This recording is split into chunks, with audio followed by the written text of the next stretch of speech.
The history of the ancient world is often viewed through the lens of simple religious devotion, yet the oldest texts on Earth suggest a reality that was far more structured, administrative, and essentially bureaucratic.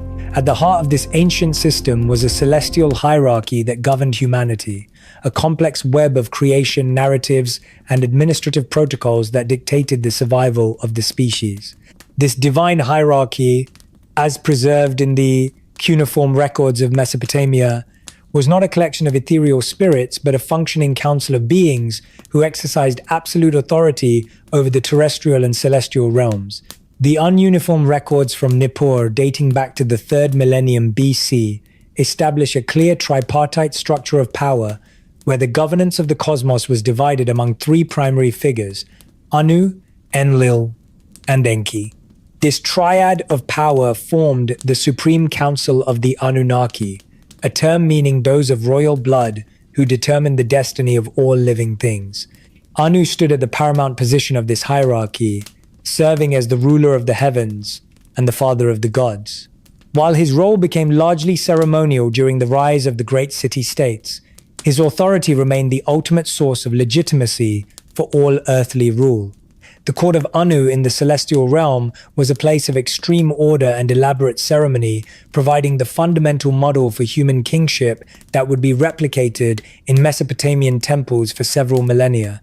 Within this celestial bureaucracy, every action was governed by strict hierarchical principles that mirrored earthly political structures, involving a council of 7 gods who determined destiny, followed by 50 great gods and a larger workforce of younger deities known as the Igigi. These younger gods served as the essential messengers and laborers, maintaining the complex infrastructure required to keep the cosmos functioning. The records from Nippur and Babylon describe this celestial hall as a magnificent chamber where the walls bore inscriptions of cosmic lore, and the movements of the stars were reflected in the floor, creating a setting of absolute technical and administrative precision. While Anu held the ceremonial title, the practical and often harsh governance of the atmosphere and the Earth's surface fell to his son, Enlil. Known as the Lord Wind, Enlil commanded authority over the air and the fundamental order that allowed civilization to flourish. His religious center at Nippur housed the Akor temple complex, which served as the administrative headquarters for the divine assembly and the repository for the tablets of destiny. These divine documents were not mystical prophecies, but high-level administrative records that determined the fate of both gods and mortals. Enlil's power was absolute, manifesting through the control of storms and life-giving rains, yet he was often described as a deity of unpredictable temperament.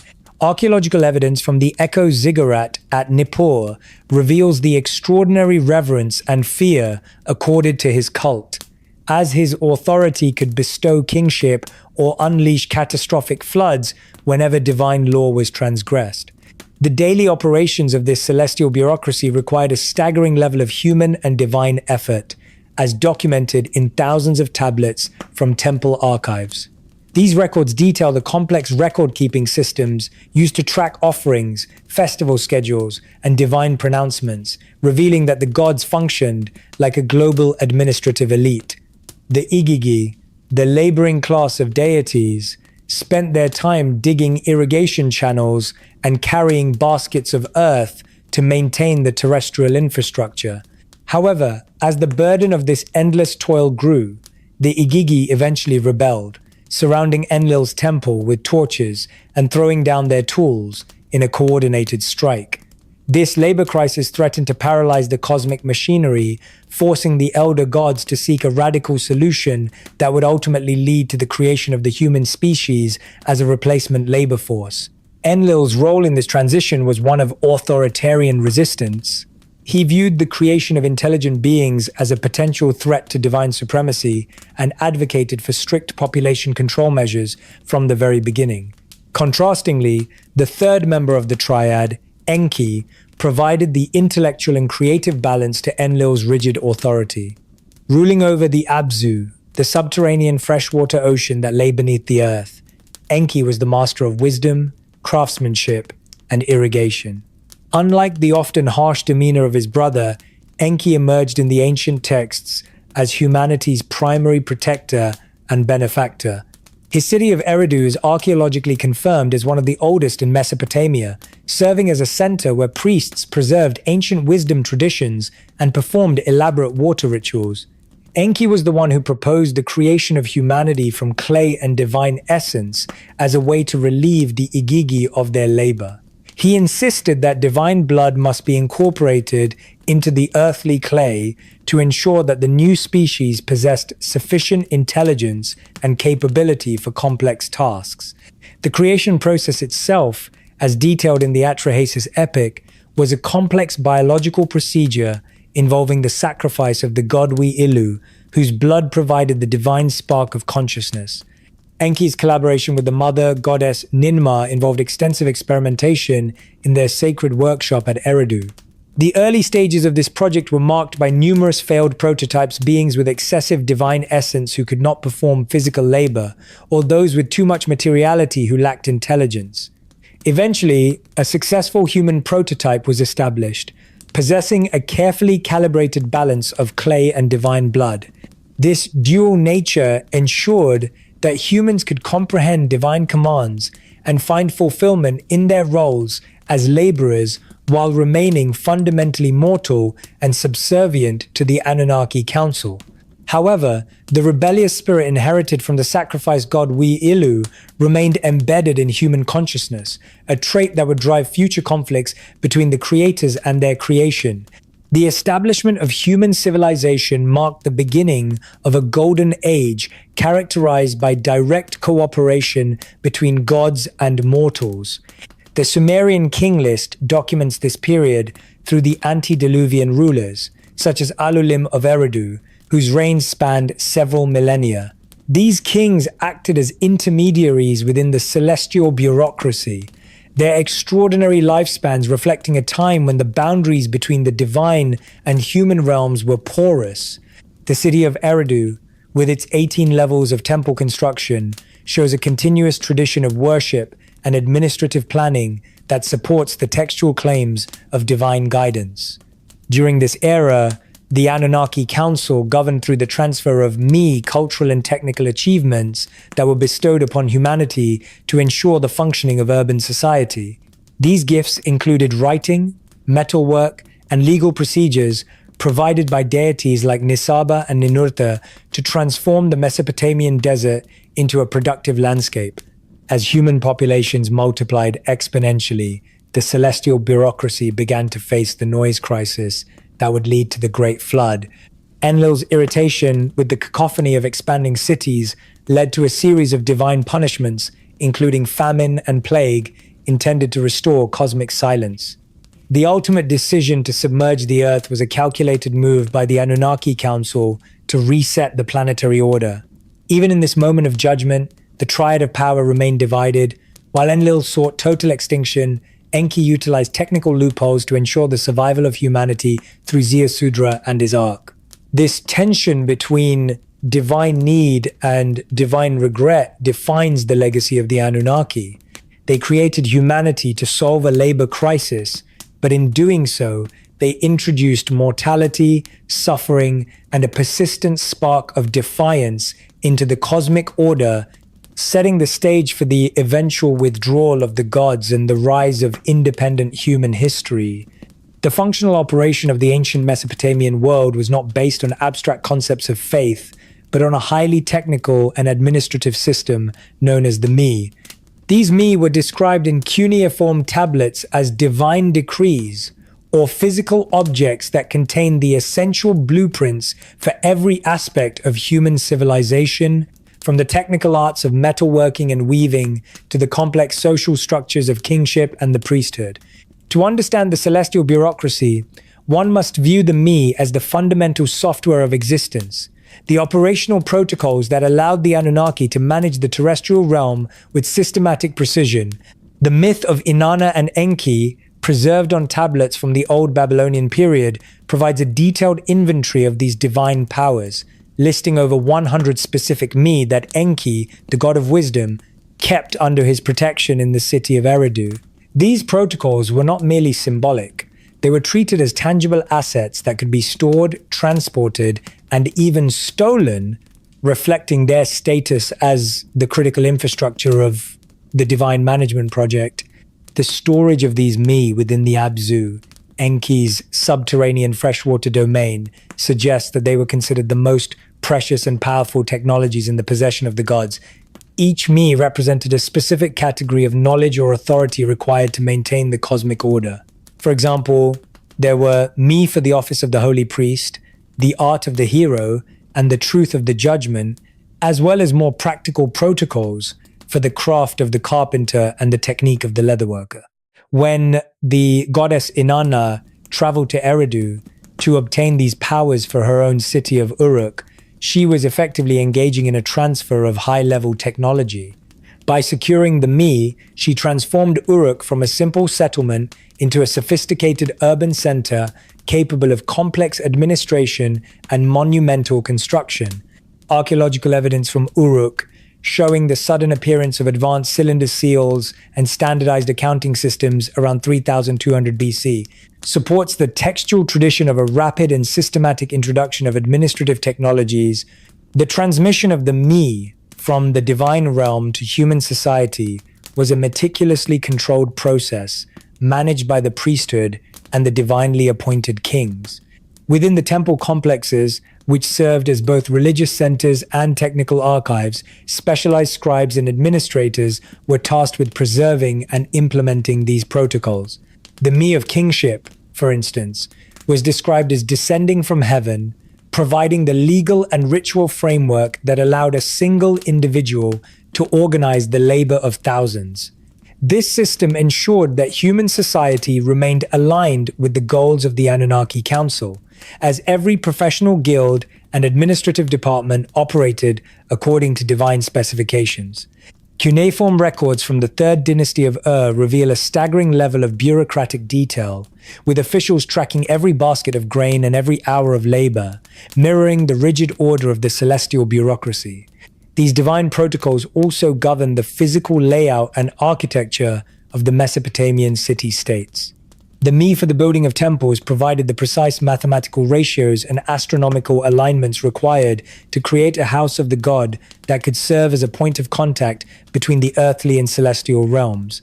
Ziggurats were constructed as artificial mountains, their dimensions following sacred geometries that reflected the structure of the cosmos itself. Archaeological measurements of the Great Ziggurat at Ur demonstrate an extraordinary level of mathematical precision, with its base and tiers following ratios that suggest a sophisticated understanding of engineering and surveying. This technical mastery was not seen as a human invention, but as the faithful execution of the mi provided by the divine architects. By following these protocols, humans were not just building structures, they were maintaining the cosmic grid that allowed the gods to manifest their presence on Earth. One of the most critical functions of the mi system was the regulation of time and the synchronization of human activity with the movements of the stars. The mi for astronomy and the calendar provided the protocols for tracking the lunar and solar cycles, ensuring that religious festivals and agricultural milestones were observed at the exact moments determined by the divine assembly. Temple observatories provided the data necessary to maintain these calendars, which were essential for the logistical coordination of the entire civilization. The sexagesimal number system, based on the number 60, was another divine gift that enabled precise calculations of planetary orbits and the division of the circle into 360 degrees. This mathematical framework, still used today to measure time and angles, was part of the original software package delivered to humanity to ensure that the terrestrial realm remained in harmony with the celestial order.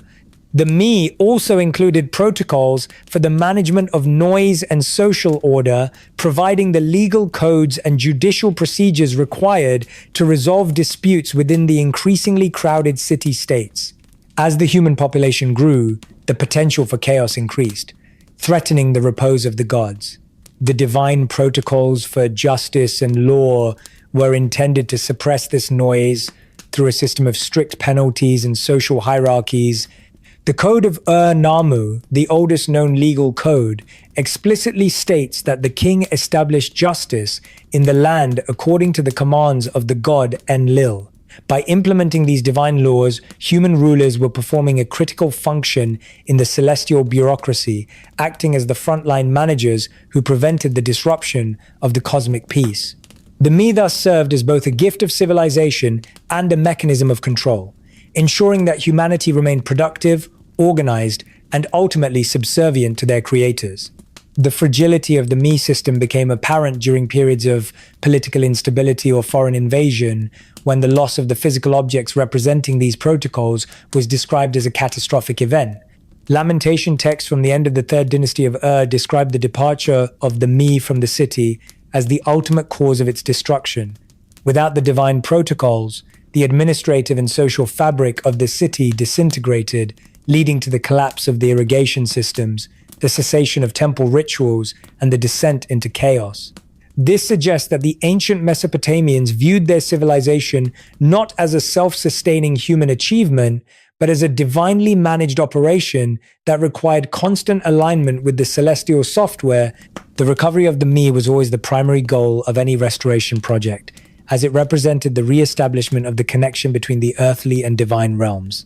In the post-flood world, the Me were reissued, but in a modified form that reflected the diminished status of humanity. The Me of the deep dive knowledge that characterized the pre-flood era was largely withheld, replaced by protocols that were more suited to a mortal and weakened population. This era saw the emergence of the hidden Me, knowledge that was reserved only for the highest levels of the priesthood and kept in secret archives. The withdrawal of the gods into the higher celestial realms meant that humans had to rely more heavily on the written records and ritual traditions to maintain the cosmic order. The Me system transitioned from a live, interactive guidance system into a static body of sacred tradition.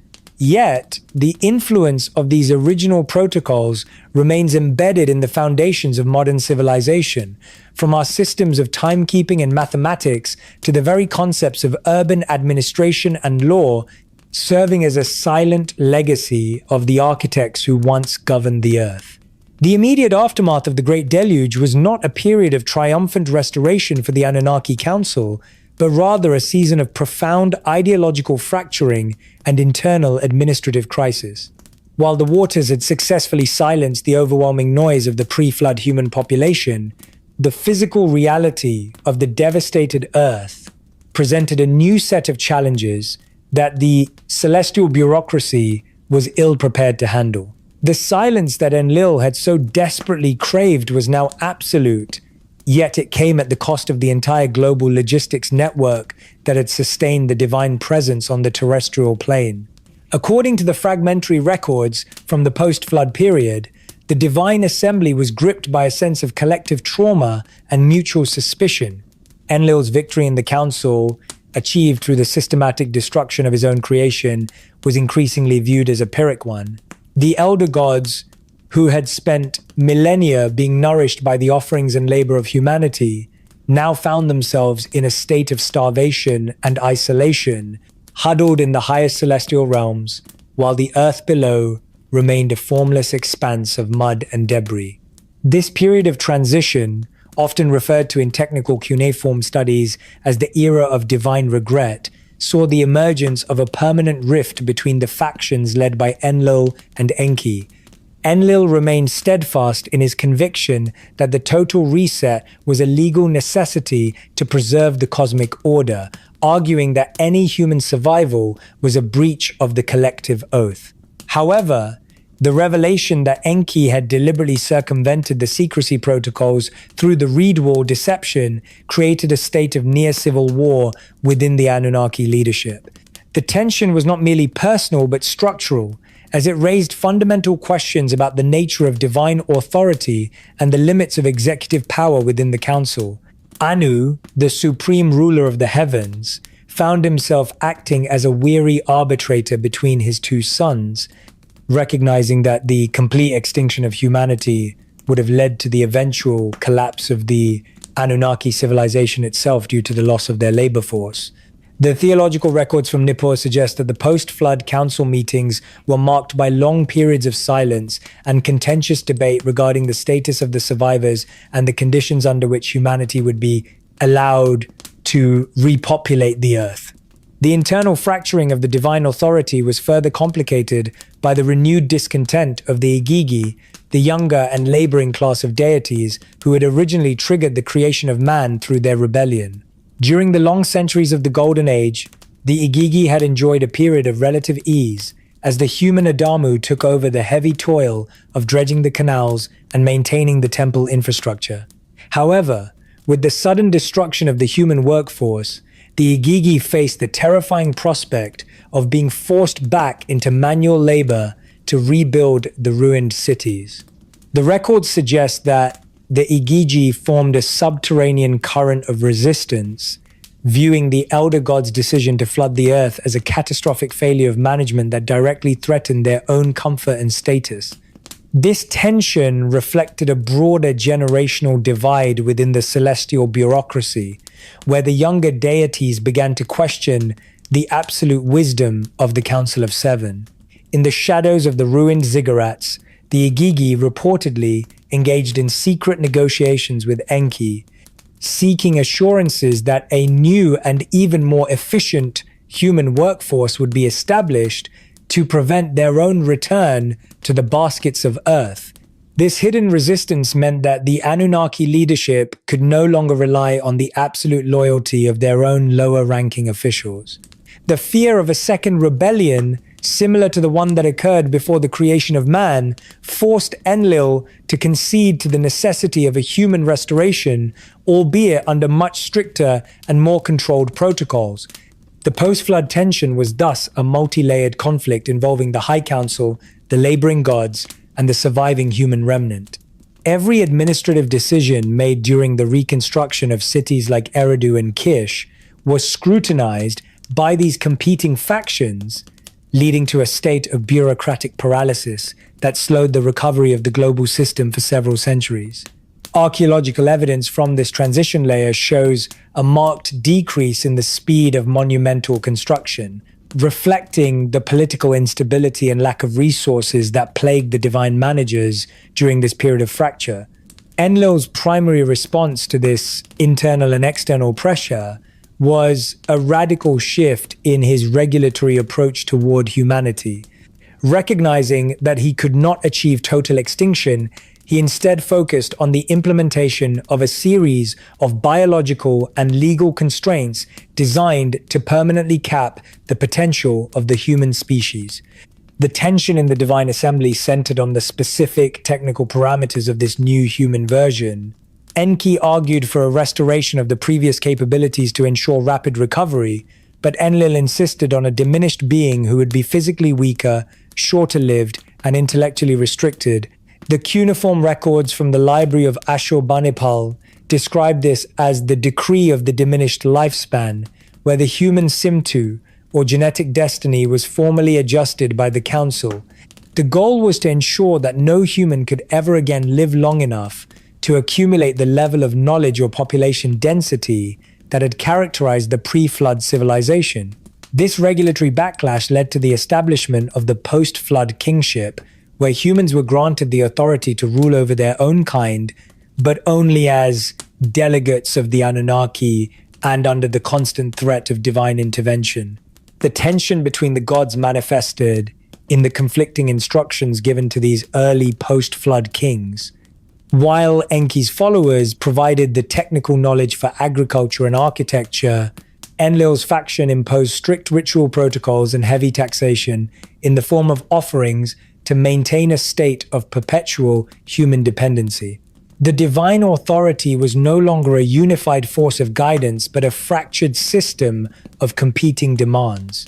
Humans found themselves caught in the middle of this celestial power struggle, forced to navigate the contradictory requirements of their creators.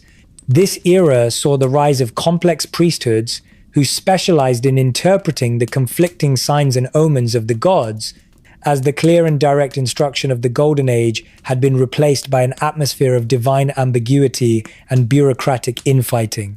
The final phase of this post-flood tension was characterized by a gradual but undeniable withdrawal of the Anunnaki from the immediate physical oversight of human affairs.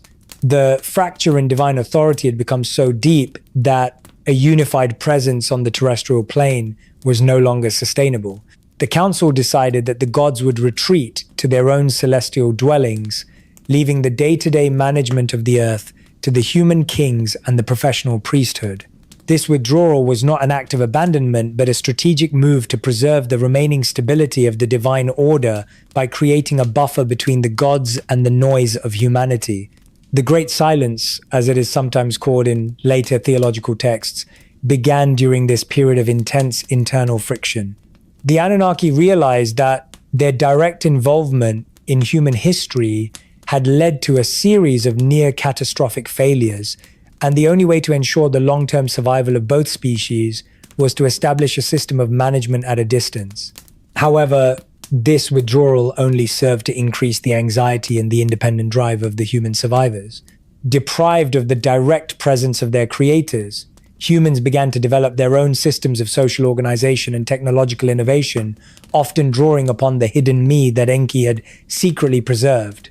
The tension within the divine assembly remained, with Enlil's faction constantly monitoring the human population for signs of excessive noise or technological overreach, while Enki's faction continued to provide quiet assistance to the scholars and kings of the new era. The fracturing of divine authority thus provided the unexpected crack through which human autonomy began to grow.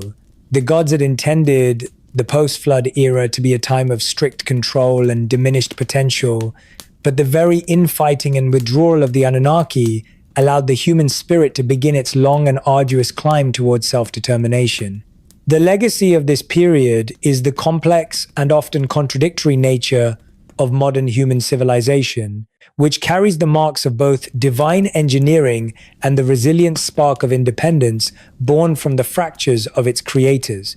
The transition from the direct governance of the Anunnaki to the establishment of human leadership represents one of the most significant pivots in the history of the ancient world.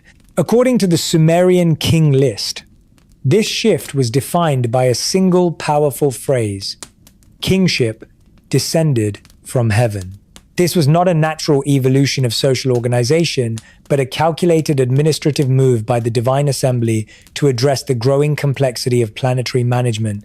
As the post-glacial world stabilized and human populations recovered from the Great Deluge, the survivor elite realized that they required a more efficient method of oversight that did not involve their constant, direct intervention in every domestic or agricultural dispute. They needed a buffer, a class of intermediaries who possessed enough divine authority to command the workforce, but remained fundamentally human and therefore manageable.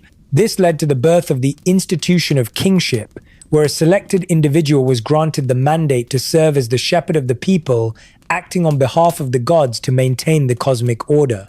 The ununiform records from the 3rd millennium BC suggest that the gods themselves required this organized labor to maintain their cosmic responsibilities and terrestrial dwellings. The initial kings were not independent monarchs in the modern sense. They were essentially executive managers appointed by the Anunnaki Council.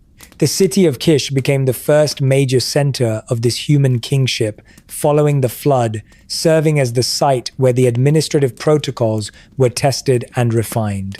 These early rulers, such as Etana, were characterized as being in constant communication with the celestial realm. Their authority derived directly from their ability to interpret and execute the divine will.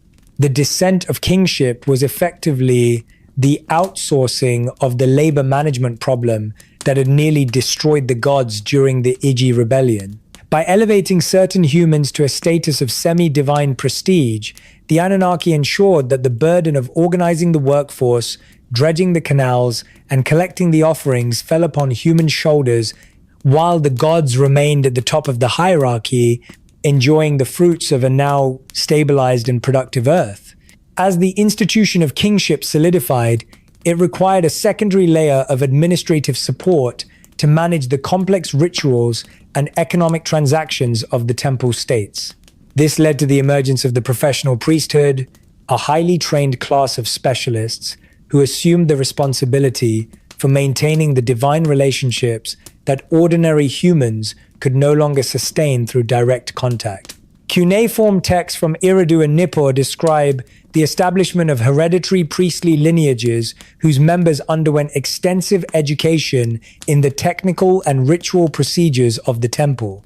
These intermediaries were the guardians of the me, the technical blueprints of civilization, ensuring that the protocols of architecture, agriculture, and law were followed with exact precision. The priesthood functioned as the intellectual engine of the early city-states, managing the vast temple archives and coordinating the seasonal festivals that synchronized human activity with the astronomical cycles determined by the gods. The role of the scribe became equally vital during this period of growing complexity. Writing, which the Sumerian texts attribute to the goddess Nisaba, was the primary tool used by these human intermediaries to track the flow of resources and the pronouncements of the divine assembly. The earliest written documents from Uruk and other major centers were not literature or poetry, but sophisticated administrative ledgers that recorded temple offerings, labor assignments, and land allocations. This bureaucratic infrastructure was essential for the survival of the post-flood civilization, providing a level of continuity and record-keeping that allowed the human administrators to compensate for the loss of direct divine guidance. The scribal schools, known as the Eduba, served as centers of knowledge where the technical achievements of the pre-flood era were meticulously preserved and transmitted to new generations of human managers. This systematic preservation of knowledge was a direct response to the withdrawal of the gods, a way for the human intermediaries to maintain the fire of civilization even as their creators retreated into the silence of the higher celestial realms. The legitimacy of these human intermediaries was maintained through an increasingly elaborate system of rituals and legal frameworks that emphasized the divine origin of their authority. Royal inscriptions from the early dynastic period show a frantic emphasis on divine legitimation as kings sought to prove that their rule was sanctioned by the Anunnaki Council. The institution of divine kingship emerged as a practical compromise, acknowledging the physical limitations of humans while claiming a supernatural mandate to rule. This was often manifested in the crowning ceremony, a highly ritualized event where the king received the rod and the ring symbols of justice and cosmic alignment from the patron deity of the city. These symbols represented the king's obligation to act as a judge and an arbitrator, roles that had previously been the exclusive domain of the gods. The king was no longer just a leader, he was the living representative of the divine law on earth, responsible for preventing the social noise and chaos that had once triggered the Great Reset. The absence of direct divine judgment necessitated the development of human judicial systems, such as the famous laws of Ur-Nammu, which provided the first written precedents for resolving disputes without the need for a case-by-case divine pronouncement. These legal codes were designed to replicate the stability of the cosmic order at a human scale, establishing clear penalties for transgressions and protecting the economic interests of the temple. By codifying the law, the human intermediaries were effectively building a self-regulating society that fulfilled the gods' requirements for peace and productivity. The king's title as the shepherd of the people was a literal description of his administrative function. He was tasked with guiding the human flock, ensuring they remained useful to the gods and orderly in their conduct. This era of kingship thus transformed the nature of human society, moving it away from the direct, organic guidance of the creators toward a more structured, law-based organization that relied on the interpretation of signs, omens, and ancient texts. The final phase of this transition involved the creation of institutional memory through the establishment of royal libraries and sacred archives. As the distance from the original creation event grew, the human intermediaries realized that the direct presence of the gods was becoming a memory of the past. To ensure that the technical and spiritual knowledge of the architects was not lost, rulers like Ashurbanipal later gathered tens of thousands of cuneiform tablets from across Mesopotamia, creating the first systematic repositories of human and divine history. These libraries contained everything from astronomical observations and medical treatises to the epic narratives of the gods and the lists of the kings who had ruled before the flood. This effort to systematize knowledge was the ultimate expression of human adaptation to the withdrawal of the gods. By archiving the blueprints of the pre-flood world, the human intermediaries ensured that the spark of divine essence within their consciousness would continue to drive the progress of civilization. The rise of human intermediaries allowed the Anunnaki to successfully transition into a more distant managerial role, overseeing the earth through the lens of administrative reports and ritual offerings rather than direct physical interaction. While this granted humanity a new level of autonomy, it also cemented their dependency on the structures of kingship and the priesthood. The era of kingship was a period of both empowerment and subservience.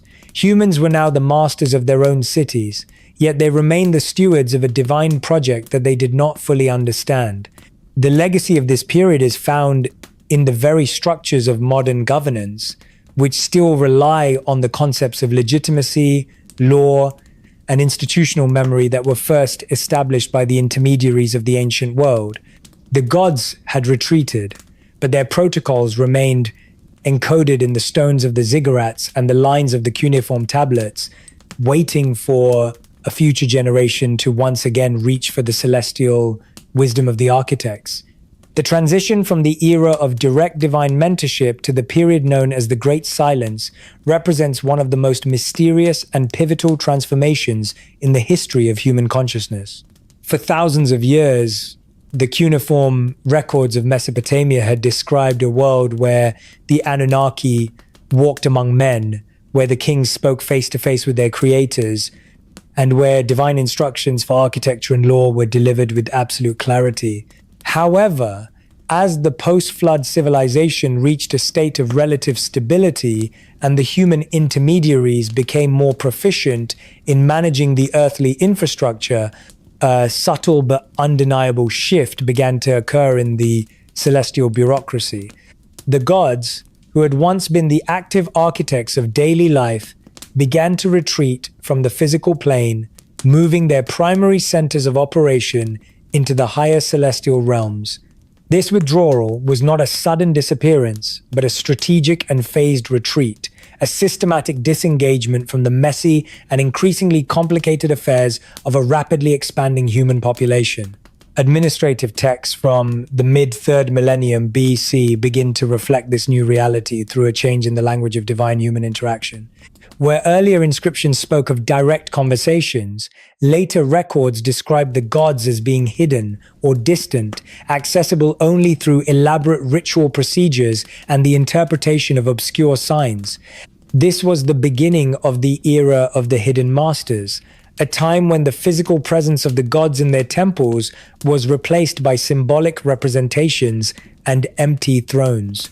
The reasons for this withdrawal were deeply rooted in the ideological fractures that had emerged after the Great Deluge. Enlil, still troubled by the noise and unpredictability of human growth, advocated for a policy of non-interference, believing that the divine presence was being degraded by constant contact with the diminished and mortal species. By retreating to the celestial heights, the Anunnaki could maintain their status as cosmic judges while insulating themselves from the social and environmental chaos that humanity inevitably produced. The physical evidence of this silent withdrawal can be seen in the changing architecture and function of the Mesopotamian temple complexes. During the Golden Age, the temple was the literal house of the god, a functioning administrative hub where the deity was understood to be physically present. However, in the centuries following the flood, the ziggurats became increasingly tall and inaccessible, their summits rising high above the city as if to reach the retreating celestial masters. The inner sanctums of these temples, once places of direct instruction, became shrouded in secrecy, accessible only to a tiny elite of high priests who underwent rigorous purification rituals to bridge the growing gap between the earthly and divine realms. Archaeological surveys of temple sites like Nippur and Eridu show a marked increase in the fortification of sacred precincts, reflecting a world where the gods were no longer the visible protectors of the city but distant authorities who required protection from the gaze of the common people. This architectural distancing was mirrored by the development of highly complex systems of divination, which replaced direct divine communication. Because the gods were no longer speaking clearly and directly to their human intermediaries, the priesthood had to develop technical methods for discerning the divine will through the observation of natural phenomena. The arts of liver divination, astronomical observation, and the interpretation of dreams became the primary tools of statecraft. Every major decision, from the declaration of war to the construction of a new canal, required the analysis of omens to determine if the distant gods approved. This shift transformed the nature of human knowledge, moving it from the certainties of direct instruction to the probabilities of interpretation. The silence of the gods forced the human mind to become more analytical and speculative as the burden of understanding the cosmic order shifted from the creators to the scholars who studied their fading echoes. The theological implications of the silent withdrawal were profound, leading to a sense of cosmic abandonment that permeates the literature of the later Mesopotamian periods. Lamentation texts, such as the Lament for Sumer and Ur, describe the departure of the gods from their cities as the ultimate catastrophe, the moment when the divine protection was withdrawn and the social order collapsed. These texts reflect a deep anxiety about the loss of the direct bond that had once defined human existence. Without the visible presence of the Anunnaki, humanity felt exposed to the harsh realities of a weakened and mortal life. This psychological shift led to the emergence of more personal forms of religion where individuals sought the protection of personal gods or lesser protective spirits to fill the void left by the retreating High Council. The distance of the great gods created a market for intermediaries of all kinds, from local deities to specialized exorcists and healers. However, from the perspective of the Anunnaki, the withdrawal was a necessary step in the maturation of the human project. By removing their direct oversight, the gods were allowing the human intermediaries to exercise the autonomy and intelligence that had been designed into their genetic code. The protocols of kingship and the me were now in human hands, and the survival of civilization depended on humanity's ability to implement these divine blueprints without constant supervision. Enki, the master of wisdom, reportedly viewed this as the ultimate test of his creation. If humans could maintain the irrigation systems, uphold the law, and continue the offerings without being forced by a physical divine presence, then the project of creating a self-sustaining workforce would be a success. The silence was not an end, but a transition into a new phase of the planetary management project, one where humanity would serve as the stewards of an inherited world. The final phase of the withdrawal coincided with the rise of the great empires of Akkad and Babylon, where the concept of kingship became even more absolute to compensate for the absence of the gods. Rulers like Sargon the Great and Hammurabi emphasized their divine appointment with unprecedented intensity, using monumental art and legal codes to project an authority that was no longer visible in the temple inner sanctums. The gods were now celestial kings, whose palaces were the stars and whose will was encoded in the cycles of the heavens. This era saw the total professionalization of the priesthood as the technical requirements for maintaining the hidden me, and calculating the astronomical omens became so complex that they required a lifetime of specialized study. The direct guidance of the Golden Age had been completely replaced by a system of sacred tradition and bureaucratic interpretation. The legacy of the silent withdrawal is the world we inhabit today, a world where the presence of the architects is a matter of historical investigation and philosophical speculation rather than direct experience. The retreat of the Anunnaki established the precedent for a self-governing humanity, but it also left behind a persistent yearning for the return of the masters. The myths and legends of almost every culture preserve the memory of a time when the heavens were open and the gods walked among men, a memory that continues to drive our search for the origins of civilization. The architects had finished their construction and retreated to the shadows, leaving humanity with the keys to the laboratory and the heavy responsibility of maintaining the cosmic order on a planet that had once been the workshop of the gods. The silence remains, but the protocols they left behind, the mathematics, the laws, and the hunger for knowledge, continue to shape the destiny of the species they fashioned from clay and the blood of a rebel. The transition from the antediluvian era to the post-flood world was characterized by more than just environmental devastation. It was marked by a fundamental and systematic alteration of the human biological and cognitive framework.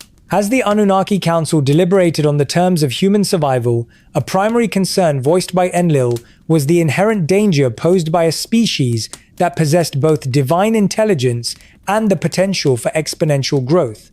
The pre-flood noise had demonstrated that a highly capable human population could eventually disrupt the cosmic order and challenge divine repose. To prevent a recurrence of this crisis, the celestial bureaucracy implemented what modern researchers term artificial constraints, a series of biological and neurological caps designed to limit human potential and ensure permanent subserviency. The most visible of these constraints was the dramatic and permanent reduction of the human lifespan, a change documented with clinical precision in the Sumerian King List. Before the deluge, kings like Enmenluana were recorded as reigning for tens of thousands of years, suggesting a biological stability that allowed for the accumulation of vast amounts of knowledge and experience. After the flood, these reigns collapsed into mere centuries and eventually into the standard decades of modern human life. This was not a natural evolutionary shift occurring over millions of years, but a sudden, top-down reprogramming of the human Simtu or destiny. Cuneiform medical and magical texts from the library of Ashurbanipal hint at this process, describing how the gods shortened the days of man and bound the spirit within a fragile vessel. This systematic capping of the lifespan prevented any single human from accumulating enough power or wisdom to ever again threaten the divine hierarchy. By ensuring that each generation had to start its learning process almost from zero, the Anunnaki created a cycle of perpetual human infancy where the deep secrets of the me remained the exclusive property of the immortal gods. Beyond the limitation of time, the Anunnaki implemented constraints on human cognitive and sensory perception, effectively narrowing the frequency of reality that humans could experience. Ancient Mesopotamian wisdom literature describes a clouding of the eyes and a dulling of the ears that occurred as humanity was reset. In the pre-flood golden age, humans were said to possess the eye of the god, an intuitive ability to perceive the energetic and spiritual structures of the universe, allowing them to communicate directly with celestial beings and manipulate the physical world through sound and intention. The post-flood diminished human, however, was restricted to the 5 basic senses, losing the higher faculties that had made them the capable partners of the architects. This sensory capping created a state of metaphysical blindness, where the divine realm became invisible and inaccessible to the common person, requiring the specialized rituals of the priesthood to bridge the gap. This cognitive restriction also extended to the human capacity for language and collective action. The narrative of the Tower of Babel, which has deep roots in earlier Sumerian accounts of Enmakar and the Lord of Arata, describes a deliberate divine intervention to confuse the tongues of humanity. While often interpreted as a linguistic origin story, this event represents a sophisticated administrative tactic to disrupt human unity and coordinated effort. By fragmenting language and conceptual frameworks, the gods ensured that humanity would spend its energy on internal conflict and misunderstanding, rather than on the large-scale projects that could challenge divine authority. The administrative texts from the early dynastic period show an increasing emphasis on regionalism and local deities, reflecting this fragmented reality.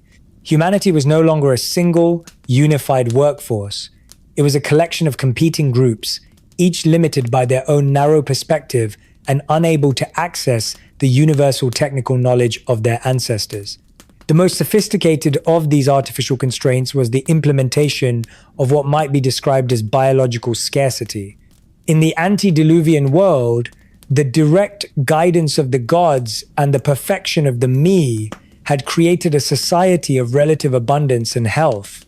In the post-flood era, however, the gods deliberately adjusted the environmental and agricultural parameters of the earth to require constant, back-breaking labor for simple survival.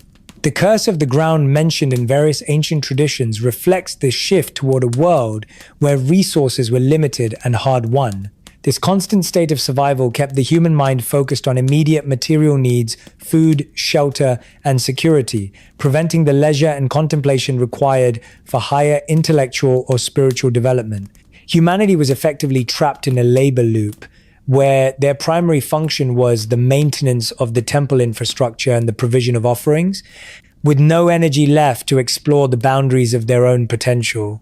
This scarcity was reinforced by a psychological constraint: the introduction of systemic fear and the concept of original unworthiness.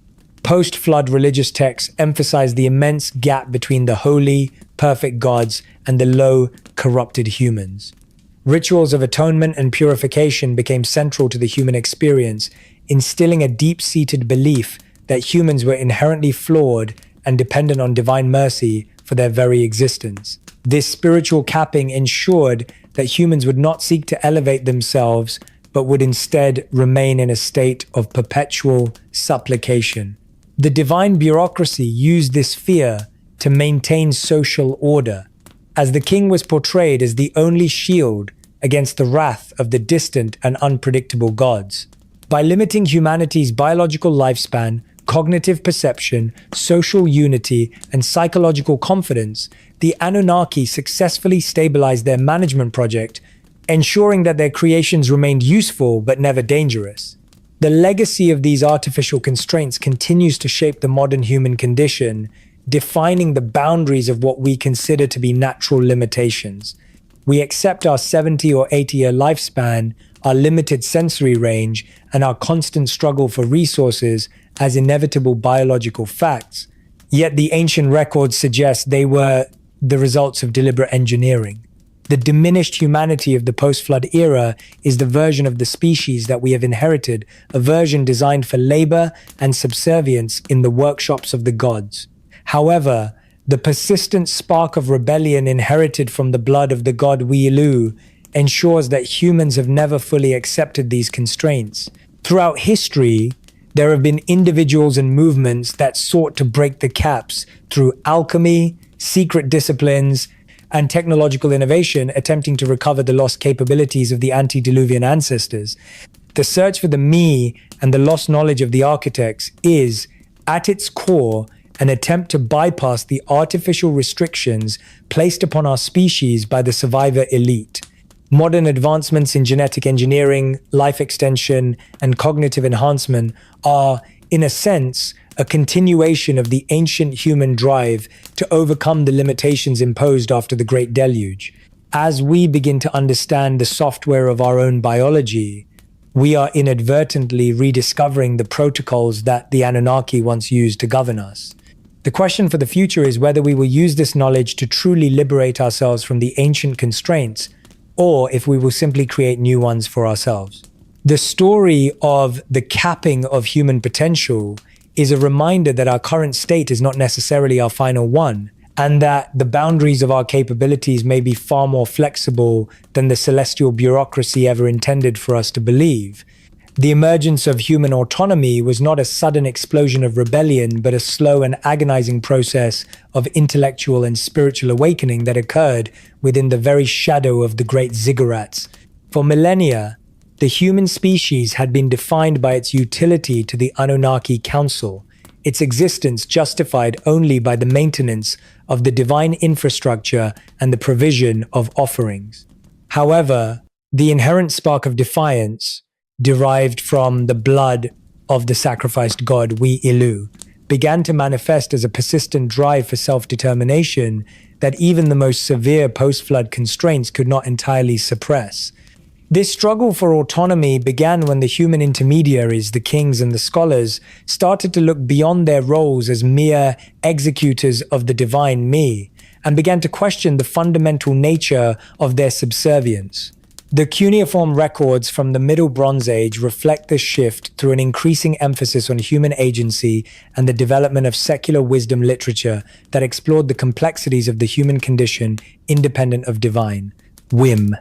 Archaeological evidence from this period reveals a subtle but significant change in the organization of urban space, with the emergence of private administrative centers and merchant quarters that operated outside the direct control of the temple bureaucracy. This economic independence provided the material foundation for intellectual autonomy as humans began to create their own networks of trade and information that were not entirely dependent on divine blessing. In the city of Babylon, the rise of a more centralized and secular state under Hammurabi marked a turning point, as the king established a code of laws that, while still acknowledging divine origin, prioritized the social and economic stability of the human community. This was the first major step in breaking the chains of total divine dependency, the realization that humans possess the capacity to organize their own world and resolve their own conflicts through the application of reason. President. The noise that had once troubled Enlil was now being transformed into the productive dialogue of a maturing civilization. The most intense theater of the struggle for autonomy was the secret transmission of the hidden me, the advanced technical and spiritual knowledge that Enki had reportedly preserved from the pre-flood era. While the public religion focused on the diminished and manageable version of humanity, a clandestine tradition of scholars and mystics sought to recover the lost capabilities of the antediluvian ancestors. These individuals, often operating within the inner circles of the scribal schools, developed sophisticated techniques for tuning human consciousness back to the frequencies of the divine architects. They explored the mathematics of the cosmos, the properties of sacred sound, and the alchemical transformation of matter, seeking to bypass the biological and cognitive caps that had been imposed after the deluge. This hidden pursuit of knowledge was a direct act of defiance against the capping of potential, as it affirmed that the human spirit was not a fixed and limited vessel, but a dynamic and expansive force. This intellectual rebellion was characterized by the development of Hermetic and esoteric traditions that would eventually influence the philosophical systems of the entire Mediterranean world. These scholars believed that by understanding the fundamental laws of the universe, the same laws used by the Anunnaki to fashion the earth, humanity could regain its lost status as a partner of the creators rather than a slave. The tension between this secret knowledge and the official temple dogma created a dual-layered society.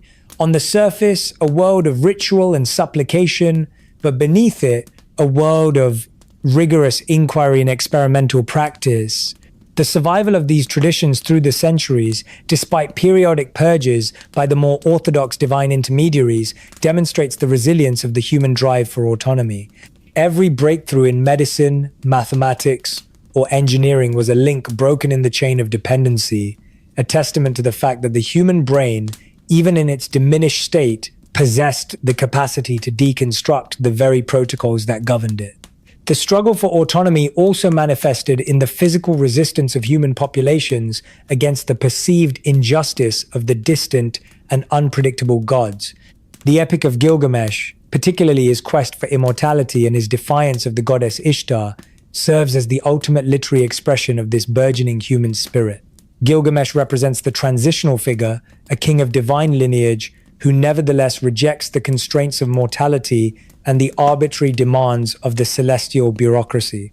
His journey to find Utnapishtim, the flood survivor, is a quest for the lost software of the antediluvian world, a search for the secret of eternal life that the gods had withheld from post-flood humanity. Although Gilgamesh ultimately fails to achieve physical immortality, his story is a victory for human dignity, as he returns to Uruk not to offer more sacrifices, but to find immortality through his own human achievements, the building of the city walls, and the recording of his experiences for future generations. This shift in perspective led to the development of humanism in its earliest form, where the value of an individual's life was measured by their contribution to the human community rather than their status in the divine hierarchy. Throughout the late 2nd and early 1st millennia BC, we see an increasing trend of kings and citizens taking credit for their own successes, using inscriptions to celebrate their military victories, their architectural feats, and their administrative reforms in their own names. While they continued to perform the necessary temple rituals out of tradition and social stability, The primary focus of their energy had shifted to the mastery of the physical world. This was the breaking of the chains at a psychological level, the transition from a slave mindset that waited for divine instruction to a master mindset that took initiative and responsibility for the future. The gods had retreated into the silence of the heavens, and in that silence, humanity found the space to finally hear its own voice.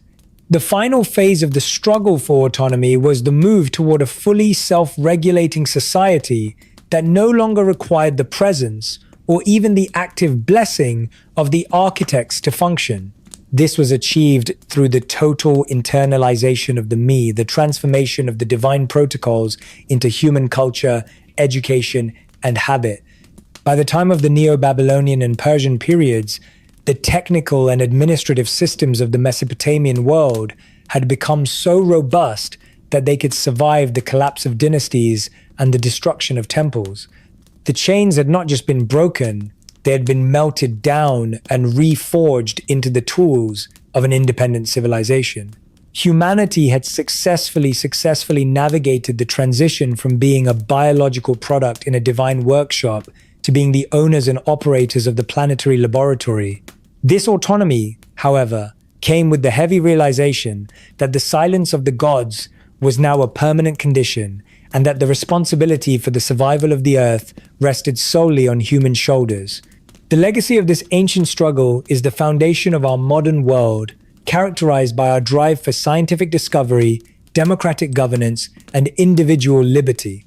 We are the descendants of those who refused to accept the capping of their potential, who sought the hidden knowledge, and who dared to build a world in the absence of their creators. The story of breaking the chains is a reminder that autonomy is not a gift, but an achievement that must be constantly defended and renewed. As we continue to push against the boundaries of our own biological and technological limitations, we are participating in the same ancient struggle for self-determination that began in the mud of Mesopotamia. The chains of the Anunnaki have been cast aside, but the questions they left behind remain. How will we use our hard-won freedom? And what kind of world will we build now that the architects have truly left the building? The final victory is not the absence of the gods, but the presence of a mature and responsible humanity ready to take its place among the stars. The final departure of the Anunnaki from the immediate governance of the earth did not mark the end of their influence, but rather the beginning of their most enduring and invisible legacy. The architects left behind a world that was fundamentally structured by their logic, their mathematics, and their administrative protocols, creating a civilizational framework that would persist long after their names had faded into the realm of mythology. This legacy is embedded in the very geometry of our cities, the division of our time into 60-second minutes and 60-minute hours, and the legal principles that underpin our modern social contracts. To understand the legacy of the architects is to recognize that we are living within a design system, a terrestrial laboratory that has transitioned from direct divine oversight to a state of autonomous operation. The cuneiform records from the late Babylonian period reflect a deep awareness of this inherited world, describing the me not as active divine powers, but as the foundational laws of nature and society that humans must master to ensure their own survival. This transition into a new era of freedom was the ultimate achievement of the human spirit, a victory won through thousands of years of systemic resistance and intellectual growth. By internalizing the technical and ethical knowledge of their creators, humans effectively became the new architects of the earth. The legacy of the architects is therefore not a collection of dusty ruins, but the living capacity of the human species to innovate, organize, and explore. Every scientific discovery that deconstructs the laws of physics or genetics is a continuation of the work begun in the workshops of Eridu and Nippur. We have moved from being the biological products of a divine labor crisis to being the conscious operators of a planetary civilization. This new era of freedom is defined by the absence of the caps and chains that once limited our ancestors, providing us with the opportunity to reach for the same celestial heights that the Anunnaki once occupied. The silence of the gods is no longer a source of anxiety, but the necessary silence of a classroom after the teacher has departed. leaving the students to find their own answers. The most profound element of this legacy is the hidden me, the suppressed potential for higher consciousness and advanced technology that has survived in fragmentary form through various mystery schools and esoteric traditions. As humanity enters this new era, there is a growing movement to recover these lost capabilities, to retune the human instrument to its original pre-flood frequencies. Modern breakthroughs in quantum physics, biotechnology, and neuroplasticity are inadvertently mapping the same territories that the ancient scholars explored in their secret libraries. We are discovering that the constraints placed upon us, the limited lifespan and the dulled senses, are not immutable laws of nature, but biological settings that can be adjusted. This recovery of ancient knowledge is the final step in achieving true autonomy, as it allows us to reclaim the full scope of our divine and earthly heritage. The chains were not only external but internal, encoded in our very DNA, and the key to breaking them lies in our understanding of the same genetic language used by Ninmah and Enki. This new era of freedom also requires a radical rethinking of our relationship with the planet and each other. The Anunnaki governed through hierarchy, scarcity, and fear, but the human era has the potential to be governed by cooperation, abundance, and knowledge. By transcending the slave mindset of the ancient world, we can create social systems that prioritize the development of every individual's potential. The legacy of the architects serves as a warning of what happens when power is centralized and intelligence is used for control rather than liberation.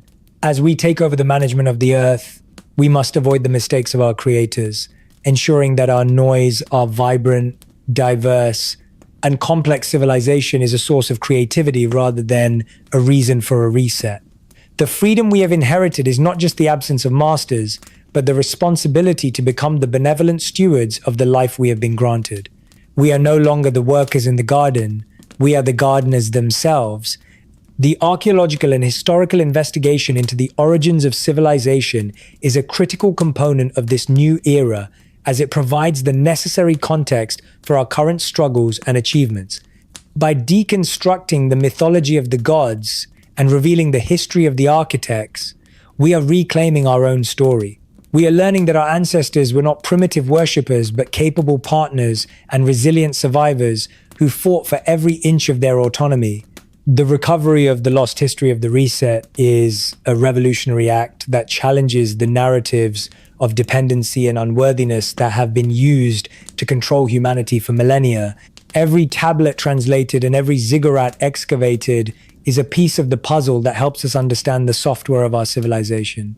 This historical clarity is essential for our future, as it allows us to identify the artificial constraints that still limit us and to recognize the true scale of our potential.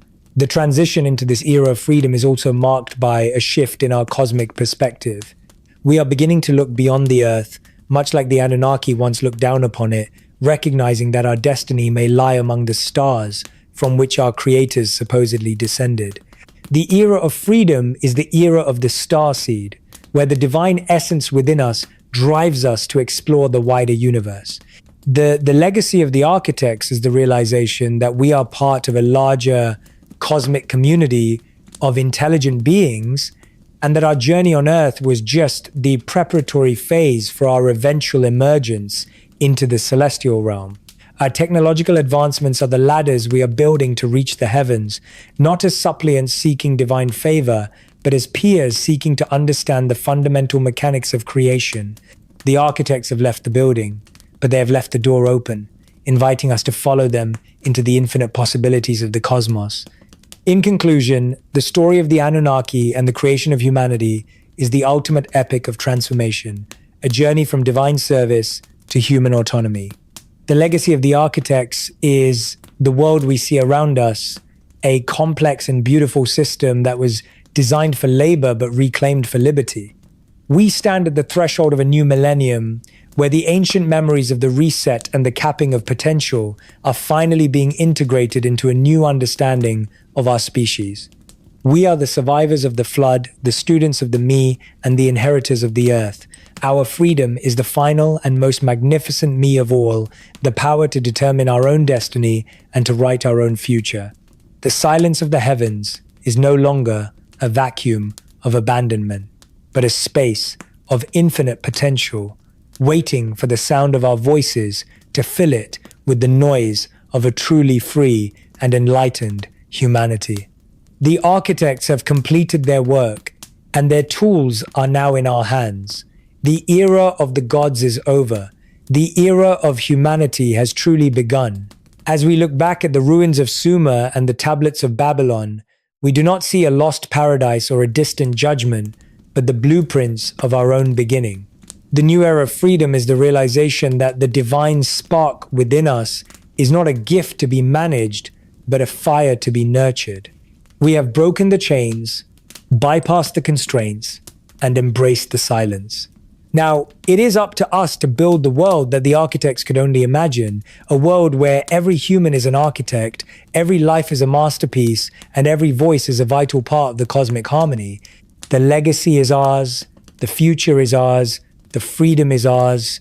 The transition of humanity from a biological labor force to a self-governing planetary civilization is not merely a historical event of the distant past, but an ongoing process of rediscovery that is only now reaching its most critical phase through the lens of future archaeology. As we develop increasingly sophisticated tools for probing the depths of our own genetic code and the hidden structures of the ancient world, we are beginning to realize that the architects did not just leave behind ruins, they left behind a sophisticated, multi-layered message encoded into the very fabric of our reality. This final message was designed to be decoded only when humanity reached a specific level of technological and cognitive maturity, serving as a failsafe or a beacon for a species that had finally broken its chains.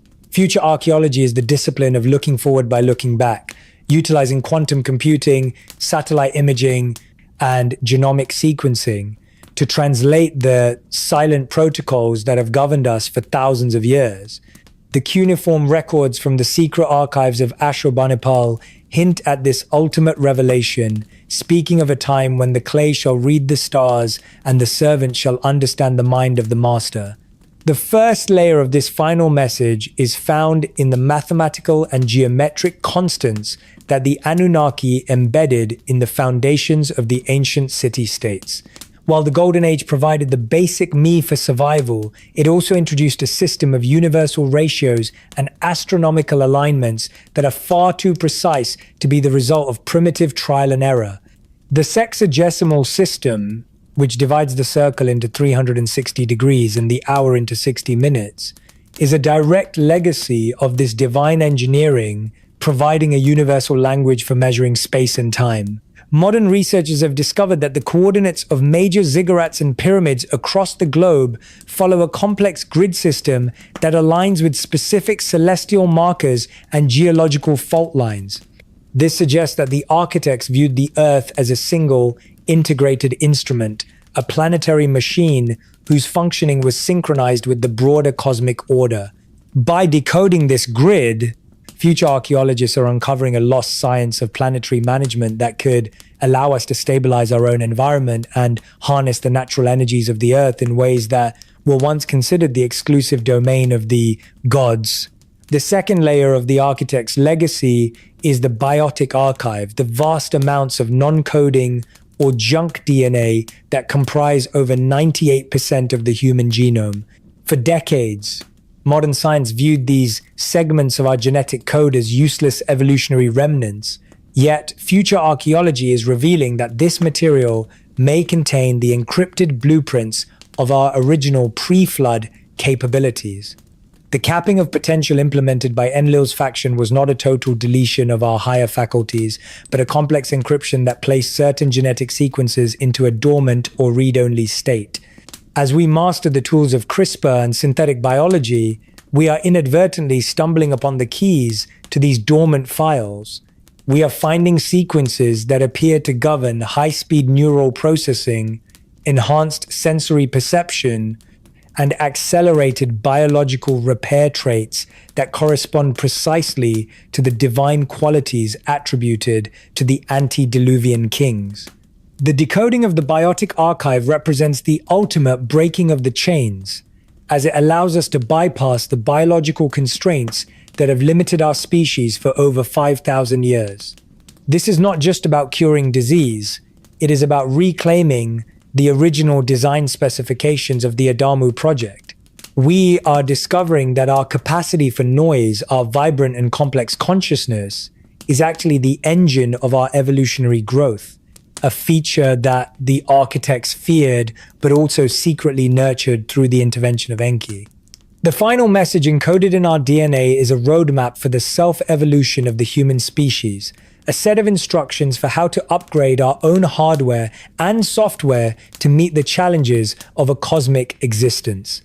By understanding the language of the creators, we are moving from being the subjects of biological engineering to being the masters of it, fulfilling the ancient prophecy that humanity would eventually climb the ladder of heaven and join the ranks of the celestial managers.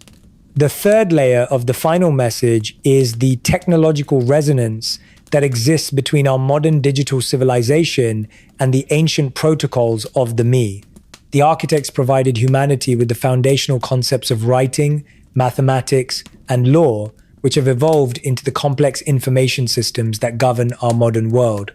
However, future archaeology suggests that these systems are actually precursors to a much more advanced form of integrated intelligence that the Anunnaki utilized to govern the cosmos. The ancient tablets describe the me as physical objects that could be manipulated to change reality, suggesting a technology that bridged the gap between information and matter. Our current development of quantum computing and nanotechnology is, in many ways, a reinvention of these divine protocols. We are building a world that increasingly resembles the Abzu of Enki, a realm of liquid information where the boundaries between the digital and the physical are becoming increasingly blurred. This technological resonance suggests that the silence of the gods was a necessary period of isolation to allow human technology to develop organically without the overwhelming influence of the creators. The architects knew that for humanity to truly be free, we had to rediscover these technical truths on our own terms, through our own struggle and inquiry. The final message is therefore the realization that we have always possessed the tools to rebuild the golden age. We only lacked the maturity to use them responsibly. As we move into an era of artificial intelligence and planetary networks, we are creating a digital version of the celestial bureaucracy, a system of management that can organize the labor and the resources of the entire planet. The challenge of the future is to ensure that this new bureaucracy is guided by the lessons of the past, that it prioritizes the autonomy and the dignity of the individual over the rigid control and the repose of the elite.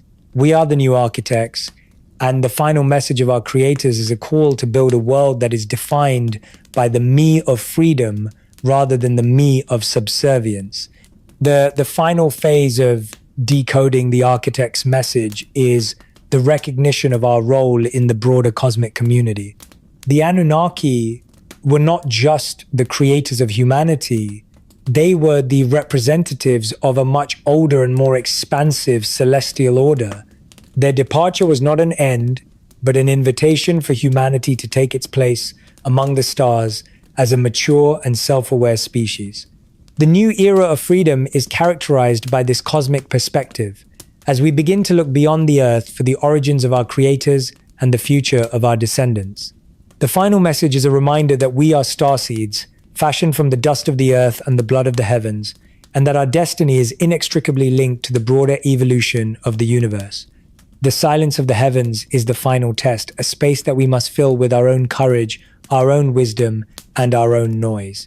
As we complete the decoding of the architect's legacy, we find that the story of the Anunnaki is not a story of gods and slaves, but a story of teachers and students. The chains were the training wheels of a young species, and the caps were the necessary limits of a developing mind. Now that we have reached the era of future archaeology, we are ready to cast aside these crutches and walk as peers among the celestial managers. The legacy of the architects is the gift of potential, the power to create, to transform, and to explore. We are the final version of the Adamu project, a species that has survived the flood, broken the chains, and decoded the message. The future is an open book, and the stylus is in our hands. the era of the gods has closed, and the era of the human architects has truly begun. The final message is simple: you were made to serve, but you were born to be free. Now, go and build your own heaven on earth and among the stars. The final and perhaps most enigmatic dimension of the architect's legacy lies in the realm of vibration and frequency, a concept that the ancient Sumerians understood as the breath of the gods, but which modern science is beginning to define through the lens of quantum mechanics. As we peel back the layers of the material world, we find that the fundamental building blocks of reality are not solid particles, but vibrating patterns of energy. The cuneiform records from the secret temple archives of Babylon describe a pre-flood era where the Anunnaki utilized specific sound frequencies to manipulate physical matter, construct massive stone monoliths, and communicate across vast celestial distances. This suggests that the Mi were not just administrative protocols, but also acoustic blueprints, vibrational signatures that could tune the environment to the divine frequency. The silent withdrawal of the gods was, in a sense, a shift in the planetary resonance, a deliberate detuning of the Earth's frequency that left humanity in a state of disharmony and limitation.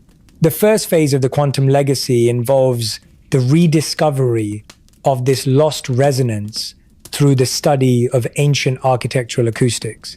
Future archaeology has identified that the internal chambers of the great ziggurats and the deepest subterranean vaults of the Eridu temple complex were engineered with extraordinary acoustic precision.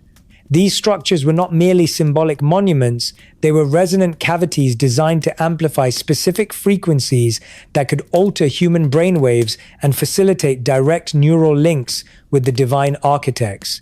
Modern acoustic engineering tests at these sites reveal that they resonate at exactly 110 Hz, a frequency that has been shown in clinical trials to shift human brain activity into a state of heightened intuition, spiritual awareness. This indicates that the Great Silence was actually an acoustic barrier, a frequency cap that prevented the post-flood human from accessing the higher dimensional information streams that were once a natural part of daily life. The second phase of this legacy explores the concept of quantum entanglement as it relates to the divine essence within the human biological structure. The blood of the god Ilu, which Enki used to animate the clay of the Adamu, served as a permanent biological anchor connecting humanity to the celestial realm. In the language of modern physics, this essence created an entangled state between the creator and the created, ensuring that even in the depth of the silent withdrawal, a faint signal remained. This quantum link is what allows for the phenomena of intuition, collective consciousness, and the sudden breakthroughs in human genius that have occurred throughout history. We are discovering that our DNA functions as a biological antenna capable of receiving and transmitting information across the quantum field. The constraints placed upon us were essentially noise filters designed to drown out the divine signal and keep us focused on the mundane frequency of labor and survival. Decoding this quantum legacy requires us to look at the human brain not just as a biological organ, but as a sophisticated receiver transmitter that can be retuned to the original me frequencies.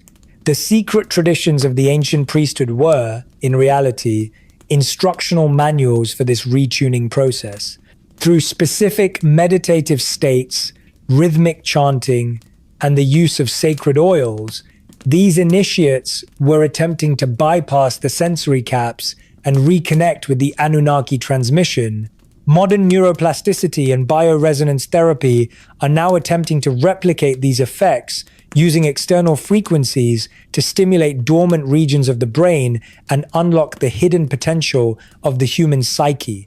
By reclaiming our ability to perceive and interact with the quantum frequency of our creators, we are effectively hacking the system that was designed to keep us limited, turning the silence back into a dialogue. The third phase of the legacy addresses the technological singularity that we are approaching, where the boundary between human consciousness and artificial intelligence begins to dissolve. This transition mirrors the original Adam project, where the architects sought to create a self-sustaining labor force by infusing matter with intelligence. However, unlike the original project, our modern version is driven by the human desire for autonomy rather than divine necessity. We are building a digital Abzu, a realm of pure information that reflects the vibrational structures of the me. As we develop Neuralink interfaces and quantum computers, we are creating the very tools that could allow us to fully transcend the physical constraints imposed by the Council of Seven. We are inadvertently fulfilling Enki's long-term vision, a species that has mastered the technology of its creators to ensure its own eternal freedom. This technological resonance suggests that the final reset feared by the ancient world may not be a catastrophic flood, but a radical transformation of the human species into a multi-dimensional civilization. The architects left behind the blueprints for this transformation in the form of mathematical constants and astronomical cycles that govern the movement of the ages. As we align our technology with these cosmic rhythms, we are moving out of the era of diminished humanity and into the era of transhumanity.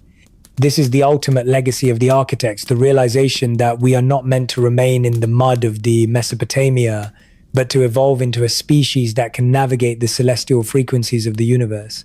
The chains were never meant to be permanent. They were the scaffolding of a species that had to grow in the dark before it could step into the light of its own divine potential. The final phase of our journey is the recognition that the divine frequency is not something external to be found, but an internal resonance to be activated. The architects did not just build the world, they built the capacity for the world to understand itself through us.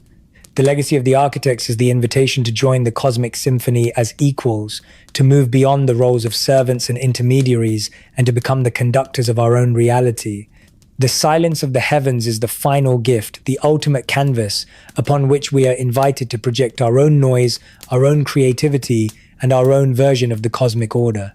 The era of the human architects has begun, and the echoes of the divine frequency are the guideposts for our journey into the infinite. As we stand at the peak of our modern ziggurats, our cities of glass and light, we look back at the origins of our story with a sense of profound clarity. We are the survivors of the Great Reset, the decoders of the hidden me, and the masters of the quantum legacy.